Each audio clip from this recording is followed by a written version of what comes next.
है गाइस, हमने section formula start किया था चैप्टर, जिसका हमने एक्सरसाइज 11B का हाफ पार्ट कर लिया है। ऑलमोस्ट 1 to 8 क्वेश्चंस कर लिए हैं। ये फार्मूला मुझको लग रहा है कि आप लोग अब तक लर्न कर चुके होंगे। ये फार्मूला बहुत इंपॉर्टेंट था, मैंने आपको पहले भी बताया था। तो ये फार्मूला आपको आना चाहिए, ठीक है। ये फार्मूला से ही हम लोग पूरा का पूरा एक्सरसाइज सॉल्व कर रहे हैं, ठीक है। तो अभी क्वेश्चन नंबर 9 स्टार्ट करने से पहले तो आपको ये फार्मूला आना चाहिए और क्या आना चाहिए, पैरेललोग्राम की प्रॉपर्टी आनी चाहिए, जो मैंने पैरेललोग्राम की प्रॉपर्टी बताई हुई थी आपको पहले से। Now let's start with question number 9। Question number 9 में क्या बोला हुआ है, there is a parallelogram ABCD. तो मैंने यहाँ पे एक पैरेललोग्राम एबीसीडी ड्रॉ कर लिया, ठीक है।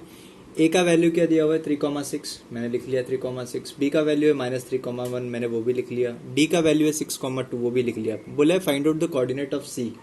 सी का कोऑर्डिनेट नहीं पता तो हमने क्या कर लिया, उसको हमने लिख लिया इट इज x, y, ठीक है। तो मैं कौन सी प्रॉपर्टी की बात कर रहा हूँ, जो हमने क्वेश्चन नंबर 8 में प्रॉपर्टी की थी, उस प्रॉपर्टी की बात कर रहा हूँ। ये जो दोनों का डायगोनल्स का जो इंटरसेक्ट करने का जो पॉइंट होता है, ये एक्चुअली क्या है, पॉइंट ऑफ बाइसेक्शन है। बाइसेक्शन मतलब दो इक्वल पार्ट्स में डिवाइड करता है, मतलब AO और OC इक्वल हो जाएंगे, D और OB क्या हो जाएंगे, इक्वल हो जाएंगे, ठीक है। उससे भी इंपॉर्टेंट चीज़ ये है कि दोनों का मिड पॉइंट क्या है, सेम है। दोनों का मिड पॉइंट क्या है, सेम है। समझ में आया ना। तो हम लोग यहाँ पे लिखेंगे, यहाँ पे दो लाइन है हमारे पास। कौन कौन सी दो लाइंस है, पहला लाइन है कौन सी, फर्स्ट लाइन है AC और सेकेंड लाइन कौन सी है, DB, ठीक है। तो हम लोग कर लेते हैं लाइन वाइज।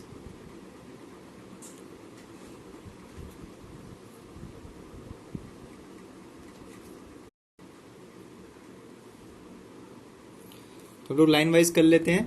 तो हम लोग यहाँ पे लिखेंगे मिड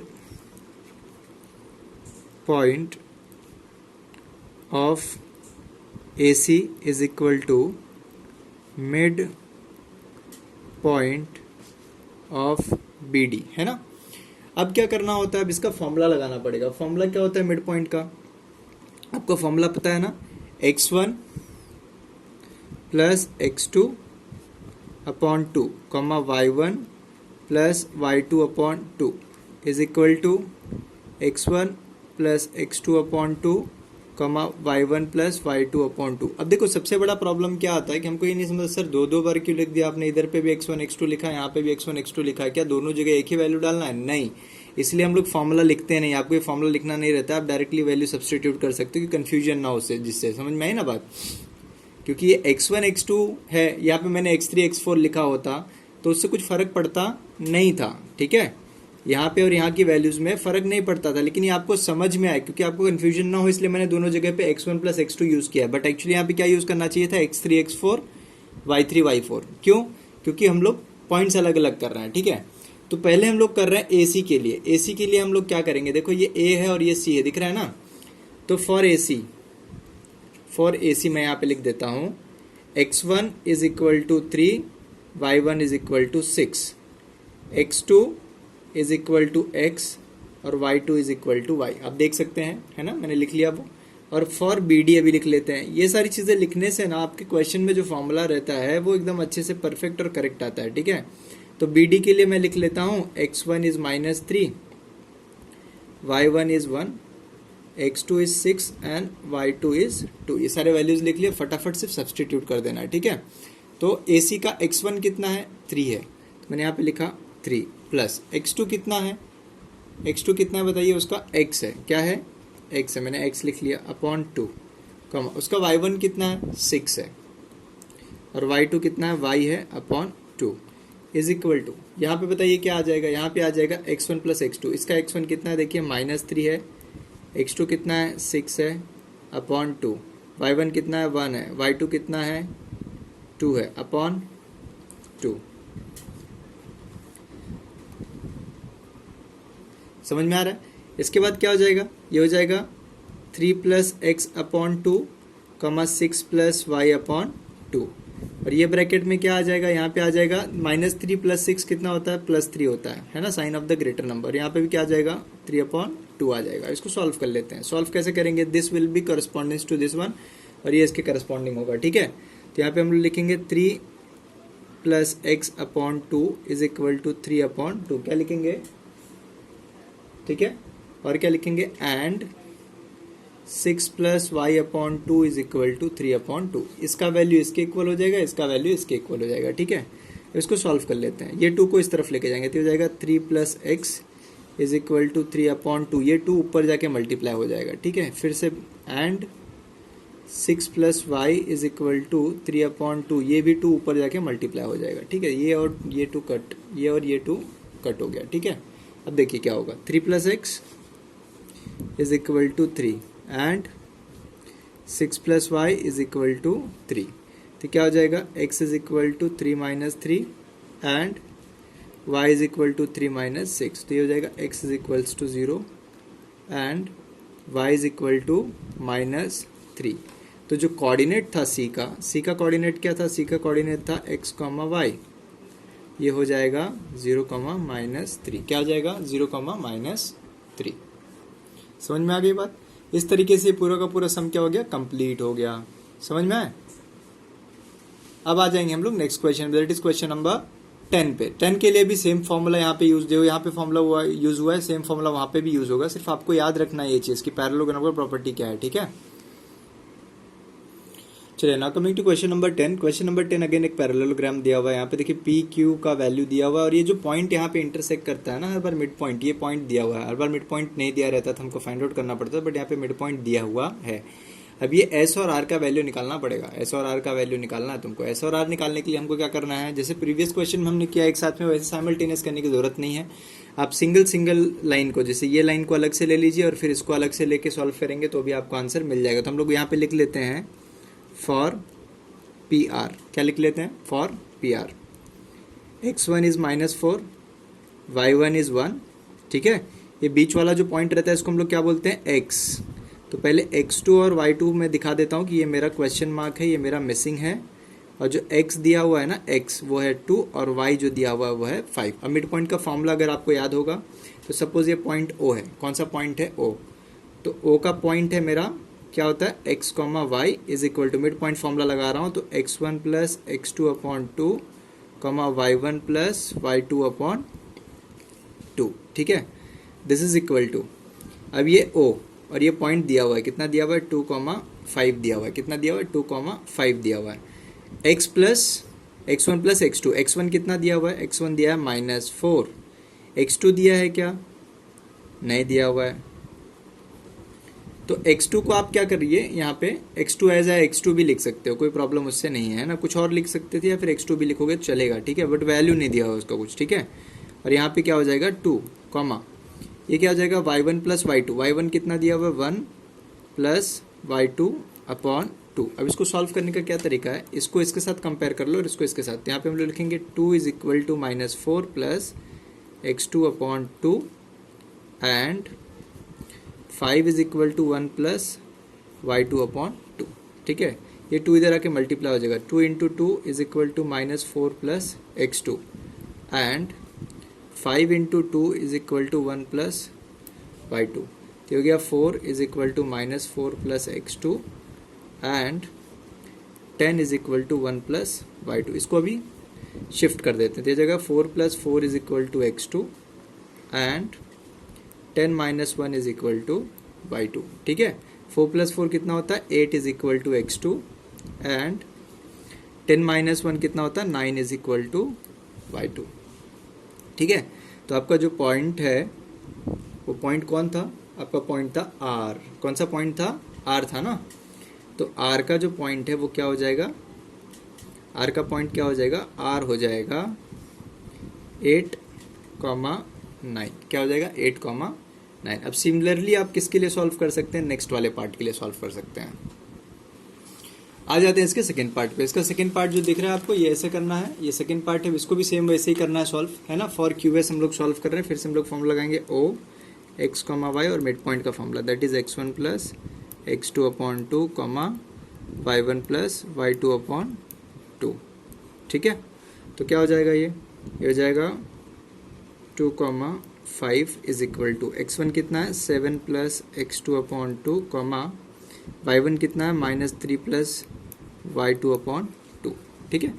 यहाँ पे क्या हो जाएगा, अभी हो जाएगा 2 इज इक्वल टू, इसको इसके साथ कंपेयर करेंगे और इसको इसके साथ कंपेयर करेंगे, क्योंकि ये x का वैल्यू है, ये दोनों x के वैल्यू होते हैं और ये दोनों y के वैल्यू होते हैं, ठीक है।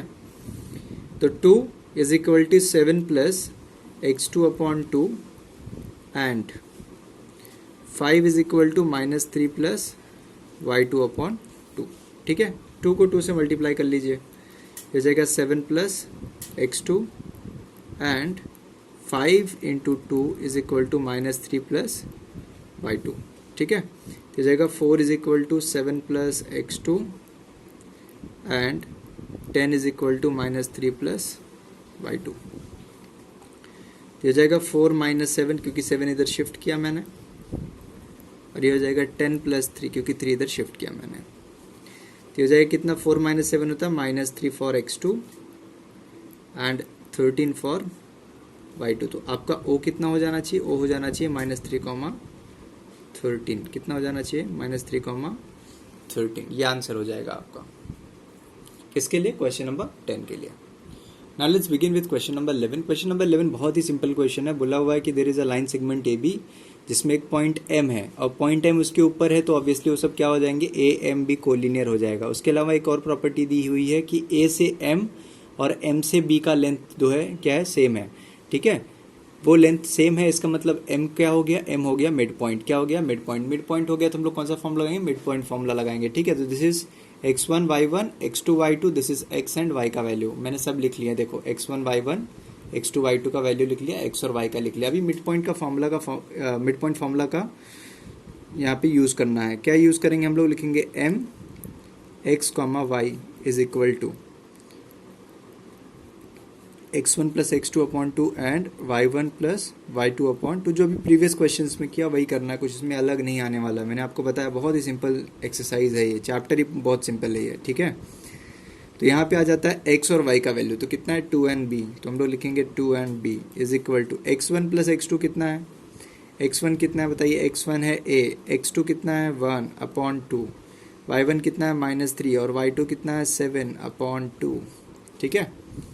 ये हो जाएगा m2, b is equal to a plus 1 upon 2, -3 plus 7 कितना होता है, +4 होता है। सबट्रैक्ट होगा और sign of the greater number आएगा, ठीक है।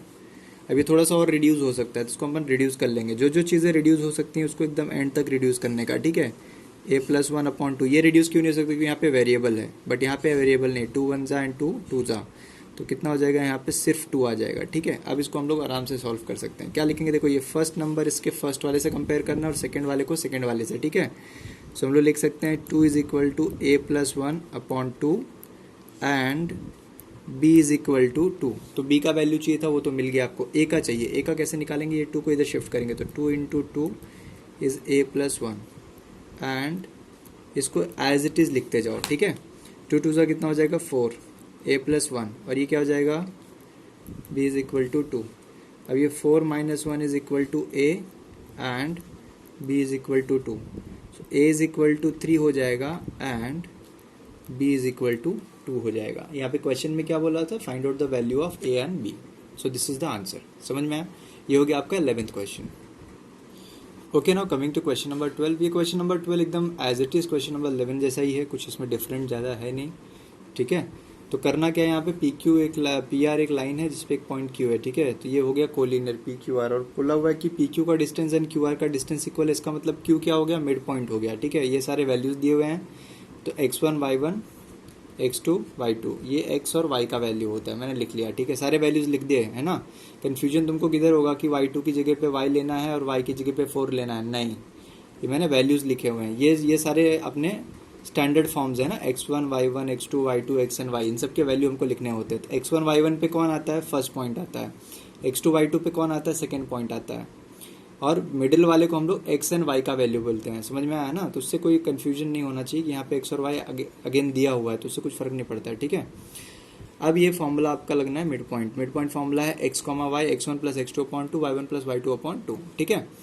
x की जगह पे कितना है, x है, देखो मैंने लिख लिया।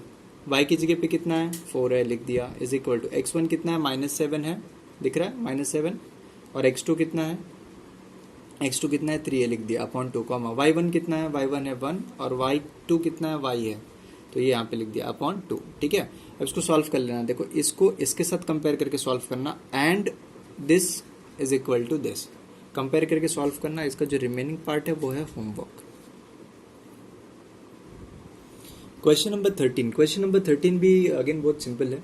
क्वेश्चन नंबर 13 सेम है एज अ क्वेश्चन नंबर 9। अब बोलोगे कैसे सर, वहाँ पे तो पैरेललोग्राम वर्ड यूज हुआ है, यहाँ पे क्या यूज हुआ है, रोम्बस यूज हुआ है। तो इसके लिए ना आपको एक पुरानी प्रॉपर्टी वापस से रिवाइज करनी पड़ेगी। वो प्रॉपर्टी क्या बोलती थी? प्रॉपर्टी बोलती थी all rhombus is a parallelogram but not all parallelograms और रोम्बस। मतलब पैरेललोग्राम के अंदर रोम्बस की प्रॉपर्टी नहीं लगा सकते, लेकिन रोम्बस के अंदर पैरेललोग्राम की प्रॉपर्टी लगा सकते हो। तो पैरेललोग्राम की प्रॉपर्टी 9th में भी थी और यहाँ पे भी है, तो सेम चीज़ वही होने वाला है। ठीक है, पैरेललोग्राम प्रॉपर्टी क्या थी कि ये डी ओ, अगर मैं यहाँ पे ओ ले लूँ तो डी ओ और ओ बी सेम है, ए ओ और ओ सी सेम है। उससे इम्पॉर्टेंट कि ये जो पॉइंट है ये मिड पॉइंट है दोनों का। ठीक है, तो mid point of A C और mid point of B D क्या है? सेम है। यही प्रॉपर्टी था ना क्वेश्चन नंबर 9 में। तो यहाँ पे भी आप लिखिए कि mid point of A B A C, mid point of A C is equal to mid point of B D.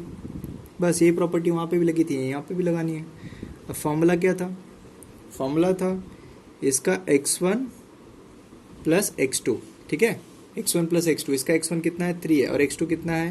3 है। तो यहाँ पे हो जाएगा 3 प्लस 3। फॉर्मूला मैं डायरेक्ट कर रहा हूँ, उसमें आप फॉर्मूला देख सकते हो 9th वाले में, अपॉन 2 कॉमा इसका 8 प्लस इसका 0। क्या करेंगे? इसका 8 प्लस इसका 0 अपॉन 2। ठीक है, अब बोलोगे डी वाले के पास तो कुछ है ही नहीं, तो क्या ऐड करोगे सर? तो यहाँ पे हम लोग ले लेते हैं x कॉमा वाई। ठीक है, दिस इज इक्वल टू, अब क्या होगा देखो, ये x1 और ये x2, तो 6 प्लस x हो जाएगा अपॉन 2 कॉमा 4 प्लस वाई हो जाएगा, that is y1 plus y2। ठीक है, upon 2।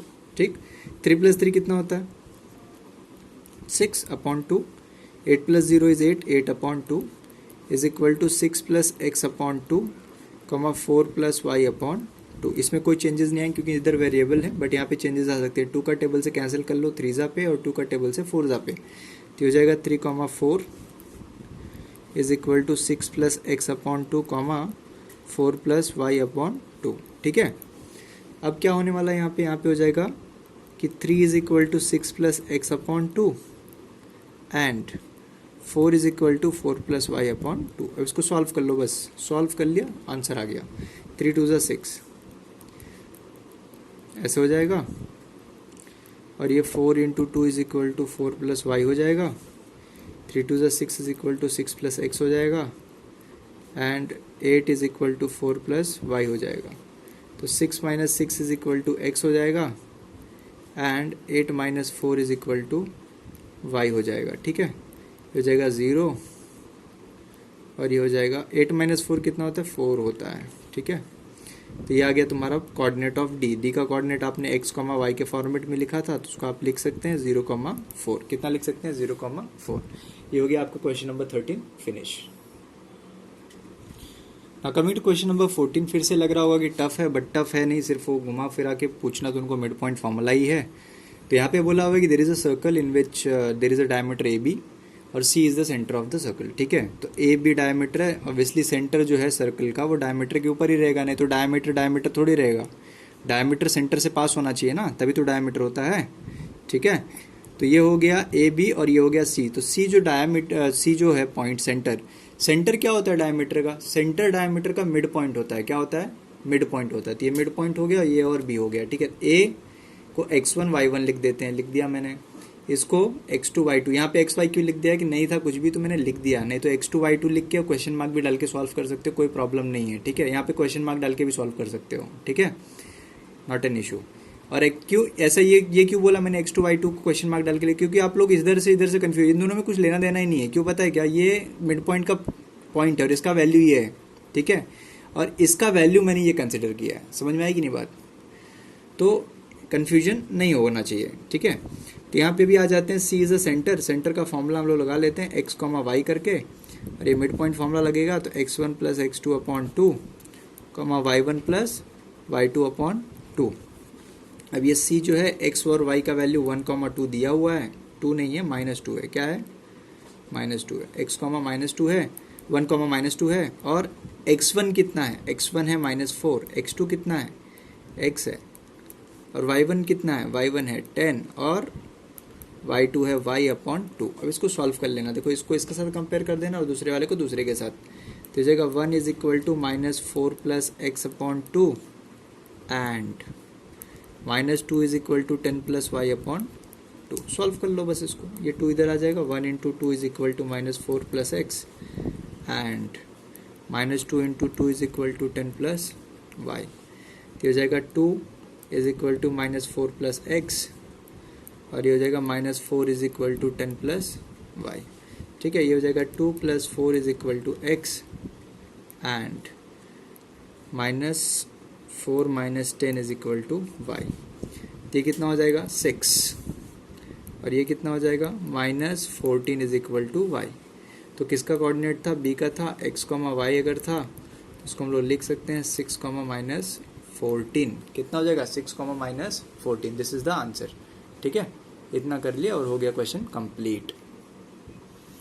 Now coming to next question, that is question number 15। ये अगेन बहुत सिंपल है, इसमें 2 पार्ट्स हैं। इसमें से फर्स्ट पार्ट का डायग्राम मैंने बनाया हुआ, फर्स्ट पार्ट हम लोग पहले सॉल्व करेंगे। तो फर्स्ट पार्ट में देखिए ये ए दिया, बी दिया हुआ है। तो अगर आप टेक्स्ट बुक के डायग्राम में देखेंगे तो यहाँ पे कोई कोऑर्डिनेट नहीं दिया हुआ है, but since it is lying on x axis, this is what x axis, this is what y axis.